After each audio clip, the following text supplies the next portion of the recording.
Unang beses ko gumawa ng video, pero hindi ako lalabas sa camera. Cartoon lang muna effective kaya ang faceless creator. Hindi talaga ako mahilig mag-video, lalo na mag-vlog. Pero nakita ko yung trend na faceless creator. Yung gumagawa ka ng content gamit AI. Kahit hindi ka nagpapakita. Sabi ng faceless creator trend, pwede ka raw gumawa ng videos ng walang mukha, mag-edit gamit AI animation, at pwede ka pang mag-viral kahit hindi ka marunong mag-edit. Kaya eto, sinubukan ko. Lahat ng nasa video na to AI ang gumawa.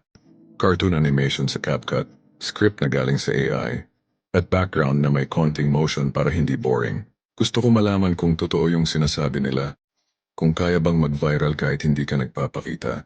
Dito ako pinaka-curious. Kung marami tong views, subukan ko nang mag-vlog gamit AI.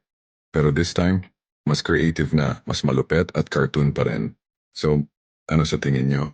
Effective ba ang faceless creator? Follow more ako kung gusto mo pa ng AI experiments. Let's see kung hanggang saan tayo dadalhin ng AI.